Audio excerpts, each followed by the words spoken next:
Teman-teman yang dirahmati Allah Subhanahu wa taala, puji syukur kepada Allah untuk nikmat bisa duduk di dalam rumah Allah Subhanahu wa taala. Kita nongkrong sejenak di tempat terbaik, tongkrongan yang insya Allah akan dihitung oleh Allah Subhanahu wa taala seperti orang yang ribat atau orang yang berjihad. Tongkrongan yang kita lakukan antara satu waktu sholat dengan waktu sholat yang lain. Tongkrongan yang kita lakukan di tempat terbaik di muka bumi, yaitu rumah Allah. Tongkrongan yang kita lakukan di dalam sebuah aktivitas yang paling baik, yaitu mencari ilmu. Dan insya Allah tongkrongan ini menjadi salah satu tongkrongan yang dikenal dengan taman-taman surga yang ada di muka bumi. Taman surga di langit banyak, tapi taman surga di bumi cuma beberapa. Salah satunya adalah tongkrongan ilmu, atau yang dalam bahasa pesantren disebut majelis ilmu. Majelis bahasa kita anak nongkrong, nongkrong. Itikaf, nongkrong, karena arti itikaf itu berdiam diri, menetap, nongkrong. Dan ini adalah terbaik, sebaik-baik tongkrongan insya Allah, walaupun kita tetap respect dengan tongkrongan-tongkrongan teman-teman yang lain di tempat main, di kafe dan seterusnya. Karena kita punya prinsip no judgment, kita nggak berani menjudge orang lain.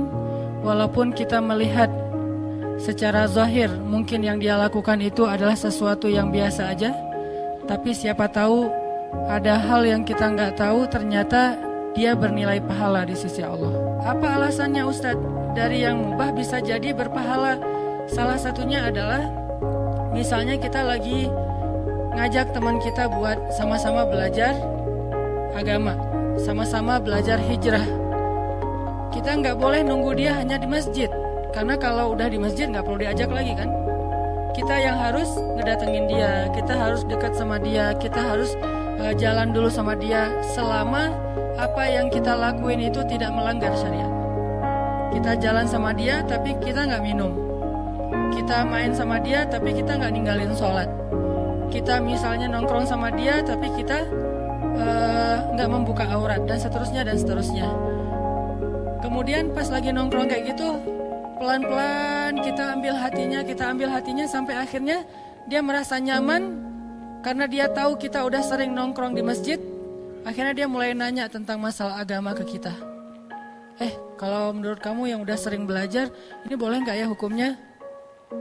Kita jawab, wah aku juga baru belajar, gak tahu hukumnya. Mending kita belajar sama-sama aja, aku juga penasaran hukumnya apa. Kita tanya aja sama Ustadz.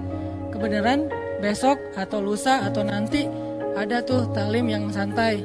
Yuk kita ikut bareng-bareng, soalnya aku gak ada temen. Atau bisa aja, oh ternyata di sana tuh banyak teman-teman kita. Jadi ternyata bukan orang lain, itu mah anak-anak main kita juga yang pada nongkrong di sana, sehingga dia merasa nyaman. Akhirnya tongkrongan yang tadi awalnya mubah menjadi mustahab, bahkan sesuatu yang ma'jur, yang berpahala di sisi Allah SWT. Jadi tetap walaupun kita meyakini sesuai dengan hadis-hadis Nabi bahwa sebaik-baik tempat di muka bumi adalah masjid, tapi kita tidak membuat gap bahwa kalau kita udah berada di masjid berarti yang di luar masjid itu tidak sebaik-baik tempat. Berarti yang di kafe tidak sebaik-baik tempat. Berarti yang di tempat main tidak sebaik-baik tempat. Seolah-olah itu rugi, hina, tidak berpahala, dosa. Tidak selalu seperti itu. Selalu ada dawabit dalam Islam itu. Arti dawabit kondisional, pengecualian-pengecualian yang bahkan merubah hukum. Karena al-hukmu taduru ma'al illah wujudan wa adaman. Hukum itu tergantung alasannya. Adanya alasan, adanya hukum. Tidak ada alasan, tidak ada hukum. Itu kaidah fikih. Intinya gak bisa kita menjudge orang yang hadir, apalagi menjudge orang yang gaib. Orang yang hadir artinya yang kita lihat dia berbuat dosa aja gak bisa dijudge. Siapa tahu dia udah taubat, atau siapa tahu kita salah lihat. Siapa tahu yang dia lakukan bukan dosa, yang dia lakukan bukan sia-sia. Sehingga tetap teman-teman kita duduk di masjid, tapi kita respect sama teman-teman kita di luar masjid. Kita hadir di ta'lim, tapi kita respect dengan teman-teman kita yang lagi main, yang lagi di jalan, yang lagi di mall. Karena Islam itu fair. Dan wala tuzakku anfusakum, janganlah kalian menganggap diri kalian doang yang paling suci. Huwa a'lamu bimanittaqo, Allah lebih tahulah siapa yang paling bertakwa di antara kalian.